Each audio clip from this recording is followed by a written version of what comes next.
আসসালামু আলাইকুম, স্বাগতম জানাই নতুন আরেকটি ভিডিওতে। প্রিয় দর্শক শ্রোতা, হাট বাজারে কিংবা কোনো মেলায় বাঁশের তৈরি আমরা অনেক জিনিসপত্র দেখতে পাই, কিন্তু এগুলো কোথা থেকে আসে, কিভাবে তৈরি হয় আমরা অনেকেই জানি না। আজকে আমি এখন এই মুহূর্তে এমন একটি জায়গায় অবস্থান করছি, এই পুরো পাড়াটা জুড়েই তৈরি করা হয় বাঁশের তৈরি বিভিন্ন জিনিসপত্র। কেউ বা তৈরি করে ঝাঁঝর, কেউ বা তৈরি করে কুলা, কেউ বা আবার তৈরি করে ঢাক। হ্যাঁ প্রিয় দর্শক, আজকের এই ভিডিওটিতে আমি দেখাতে চলেছি গ্রাম বাংলার সহজ সরল মানুষ, মা বোনেরা কিভাবে তৈরি করে এই জিনিসপত্র, তার বিস্তারিত। কেমন আছেন আপনি? ভালোই আছে, বাসার কাজ করে খাই। আচ্ছা, কতদিন ধরে এই কাজের সাথে আছেন? জন্মতেই এলাকা মনে করেন যে 12 বছর বয়স হয় তখনকেতেই আমার এই বাসার, আমার কোনো জোর জমি কিছু নাই, খালি বাসার ভার আমরা নির্ভর। বাঁশ দিয়ে কি কি তৈরি করেন দর্শকদের একটু বলুন। কুলিও, ডালা, খইছালা, চালু, ছোট চালা, সমস্ত কিছু বানায়। ডালা, খইছালা, কুলো সব কিছু বানানো হয় আমার। সেটা বানা আমরা বিক্রি করি, তাই আমার সংসার চলে। তো আপনাদের পরিবারের ছোট্ট ছোট্ট ছেলে মেয়ে থেকে শুরু করে আপনাকে তো দেখছি বয়স্ক, সবাই কি এই কাজের সাথে? হ্যাঁ, সবাই এই কাজের সাথেই। এই যখন একটু বড় হয় তখনই এই কাজ শিখে যায়। আচ্ছা, না শিখলি তো গুড্ডে খাতেই হবে, তো পেটের ভাত কামাই করি। তো বানানো থেকে শুরু করে বাজারে বিক্রি করা পর্যন্ত আপনারাই করে থাকেন? হ্যাঁ, বিটারা করে, আমরা বানা দিই। বিটারা বাজারে নিয়ে যায়, বিক্রি করে চাল ডাল নিয়ে আসে, তাই আমরা ছেলে ফেলে নিয়ে খাই। আচ্ছা, এই রং দেওয়ার কাজটা কারা করে? এই বাচ্চা ছেলেরা রং করে? হ্যাঁ, আর আমরা যে এই কাজ করি। আচ্ছা, তো কাজ করে কেমন লাগছে? এই ধরেন পেটের ভাত করে খাতে হবে, তাই করা লাগে। এই যে তো দিদির হাতে দেখতেছি কিছু একটা লাগানো, এটা কি? বান্ধে কাজ করতে হয়, মানে যাতে হাত না কাটে যায়, ভালো লাগে। হ্যাঁ, না করে কি করবো, আমার এই কাজ করতে হয়, তাই চলে। আচ্ছা, কি কি বানাতে পারেন আপনি? ডালা, কুলিও, চালা, আর কি? চালুন, আর কিছু পারি না। এগুলোই? হ্যাঁ। ঠিক আছে।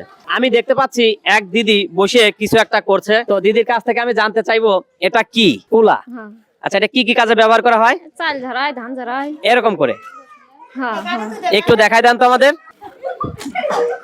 আচ্ছা, প্রিয় দর্শক শ্রোতা, আমরা দেখলাম কিভাবে কুলা দিয়ে বিভিন্ন কিছু ঝাড়তে হয়। অবশ্যই এটা কিন্তু ফাইনাল নয়, এরপরে আরো কাজ রয়েছে। আর কাজ আছে। হ্যাঁ, এই কাজগুলো আমি একটু জানতে চাই। কাজগুলো আমাদের বাড়ির বিটা মানুষ করে। শাক দিয়ে বানতে হবে, চাকাতে হবে, বানতে হবে, রং দিতে হবে। হ্যাঁ। আচ্ছা, তাহলে এর পরিপূর্ণ একটা দাম আসবে কত? আনকুলোর দাম 120 টাকা, 100 টাকা এরকম ব্যস্ত। এরকম বিক্রি হবে। আচ্ছা, তো প্রিয় দর্শক, এই যে সামনে দেখতে পাচ্ছেন আমার আর এক দিদি, সবচেয়ে গুরুত্বপূর্ণ কথা বলবে আমার এই দিদি। দেখা যাক দিদি আমাদের কি তথ্য দিতে পারে। এইগুলো বুনলে আমার 10 টাকা করে দেয় পিস প্রতি। আচ্ছা আচ্ছা, পিস প্রতি 10 টাকা করে দেয়। আর এইগুলো এই অনেক কিছুই চালা যায় এরকম এরকম করে। হ্যাঁ, তারপর আর কি করে এগুলো আমি জানি না, আমার কাজ আছে এই পর্যন্ত, আমি এই পর্যন্ত করে দেয়, উনারাই সবকিছু করে। আচ্ছা, 10 টাকা আপনি পান কতটুকু কাজ করার পরে? এই খালি একটু মানে এটা ওই যে এই জায়গাটা ছিল না, অর্থাৎ আপনি এই পর্যন্ত তৈরি করে দেন আর 10 টাকা পান। আর এই বাতাগুলো যে তৈরি করে, এই বাতা এই পুরুষেরাই তৈরি করে দেয়। হ্যাঁ, হ্যাঁ, অর্থাৎ আপনি খালি বুনে দেন, হ্যাঁ। 10 টাকা পান। আপনি যদি পুরো একটা দিন ধরে কাজ করেন তাহলে এরকম কয়টা বুনতে পারেন? আমি এরকম 25টা।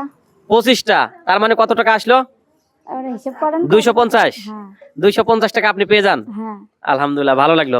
তো এই কাজের সাথে আছেন কতদিন ধরে? তাও তো আজ 12 বছর আছে। কেমন লাগছে এই কাজগুলো? কাজের সাথে তো আছে ভালো, কিন্তু কষ্টও হয় খুব। অদূর ভবিষ্যতে এই শিল্পটাকে কোন অবস্থানে দেখতে চান? ভালো তো দেখতে চাই, কিন্তু আমরা তো পাইরে উঠি না, আমাদের সবার পরিশ্রম হয় খুব। মাজায় সমস্যা, কেউ বসতে পারে না, কেউ হাটের সমস্যা, কেউ কাজ করতে পারে না, টাকা পয়সাও দরকার।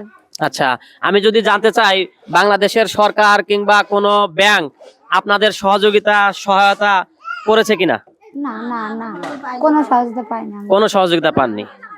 হয়তোবা কোনো সহযোগিতা এইগুলো পাইলে? করা হয়, এইগুলো বিক্রি করা হয়, তারপর সবকিছু আনে, তাই আমাদের খাওয়া পেট চলে। এতটুকুই? তো আমি দেখতেছি আপনি বাঁশ কাটতেছেন, এই বাঁশগুলো কোথা থেকে নিয়ে আসা?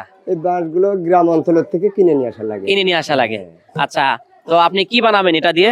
এই বাঁশগুলা দিয়ে ডালা, খইচালা, চালুন, শাকদোয়া, ওই এগুলো বানায়? ফুল তোলা চালুন, বিভিন্ন রকম আইটেমের কাজ করি আমরা। আমি একটু জানতে চাই যে এটা একটা কুটির শিল্পের মধ্যে পড়ে? হ্যাঁ, এটা শিল্প কাজ। এর পাশাপাশি আরো বেতের কাজ জানি আমরা, কিন্তু বেতের কাজ করতে গেলে তো আমাদের পুঁজি লাগবে। আচ্ছা। কিন্তু আমরা তো পুঁজিবিহীন, আমরা তো আসলে দরিদ্র, আমরা হাতে খাটি পেটে খাই। তার ঘটনা হলো যে আমরা তো সরকারি কোনো সহযোগিতা আমরা পাইনি।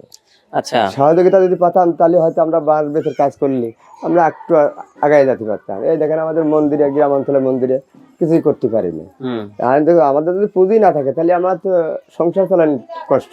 তাহলে আপনি বিভিন্ন ব্যাংক অথবা সরকারি সহযোগিতা চান? হ্যাঁ, যদি এরকম ধরনের কিছু আমাদের সহযোগিতা করতো তাহলে আমাদের নিম্ন পদে যা আমরা দরিদ্র আছি আর একটু আগাইতে পারতাম। কিন্তু এই ধরনের তো আমরা কোথাও পাইও না, এ পর্যন্ত কখনো না পাননি? কোনো সরকার আমাদের এরকম কোনো সহযোগিতা একটু নেয়ও নেই। আচ্ছা এই ধরনের করে করে যায়, কিন্তু আসলে আমাদের কিছুই করে না। আচ্ছা, আমি এখন একটু জানতে চাই, এই যে কাজ করছেন ছোট্টবেলা থেকে, হ্যাঁ, আপনাদের ছেলে মেয়ে ভাস্তে ভাস্তিরা যারা আছে ওরা শিক্ষা দীক্ষায় এগিয়ে যাচ্ছে কিনা? হ্যাঁ, শিক্ষা দীক্ষা দিকতে একটু আগাচ্ছে, কিন্তু আমরা তো গরিব মানুষ, আমাদের যদি কিছু না থাকে তাহলে স্কুলের ছেলে মেয়ে, স্কুলে প্রাইভেট এগুলো আমরা কি করে চালাবো? ওই অল্পের পর শিক্ষা বিধান হচ্ছে, আর পাঠিয়ে দিচ্ছি না, পরে বাধ্য হয়ে স্কুল ছাড়তে বাধ্য হয়। হয়ে আমাদের এই কুটির শিল্পের ভিতরে দোয়া লাগতেছে। নাহলে তো আমরা তো একটু আগাতে পারতাম লেখাপড়ার দিক থেকে, হয়তো ছেলে মেয়ে একটু মানুষ করতে পারতাম, কিন্তু এই ধরনের সহযোগিতা আমরা কোনো জায়গায় পাইনি। আচ্ছা, অদূর ভবিষ্যতে এই শিল্পটাকে কোন পর্যায়ে দেখতে চান? এই শিল্প কাজটা যদি আমরা যদি কিছু পাইতাম তাহলে হয়তো বেতের কাজ, যেমন শের, আড়ি কাঠা, ধামা, এই যে ডাকগুলো বানাই আমরা বেতের, ওগুলো একটা ডাক বানালে 2000 টাকা আমাদের মূর্তি থাকে, কিন্তু এগুলো তো অভাবের জন্য আমরা কিছুই করতে পারি না। অর্থাৎ সহযোগিতা চান? হ্যাঁ, কিছুটা যদি আমরা যদি ব্যাংক থেকে হয়তো কোনো সরকারের থেকে যদি আমরা একটু সহযোগিতা পাতাম তাহলে হয়তো আমরা একটু নিম্ন পদের যারা কর্ম করে খাই এটা আগাতে পারতাম, কিন্তু সে ধরনের আমরা কিছুই পাই না। আচ্ছা, তো আমি চাই সরকার কিংবা কোনো বিত্তবান কিংবা কোনো ব্যাংক, এনজিও সংস্থা এদের খুব স্বল্প সুদে ঋণ দিয়ে এদেরকে সামনের দিকে এগিয়ে নিয়ে যাবে। প্রিয় দর্শক, আমি এখন এই মুহূর্তে যেখানে অবস্থান করছি এটা রাজবাড়ী জেলার পাংশা উপজেলার সরিষা ইউনিয়নের ঠিক ঋষিপাড়া। টাকা পয়সার অভাবে কেউ কেউ পড়ালেখাই করতে পারেনি, এখনো ঘরে অনেকেই পড়ে আছে। কেউ কেউ অভাবের বেলায় খাতা কলম হচ্ছে কিনে দিতে পারে না, যে আজকে প্রাইভেটের বেতন দিতে পারছে না বলে প্রাইভেট থেকে বের করে দিচ্ছে, এরকম ঘটনা? এরকম ঘটনা।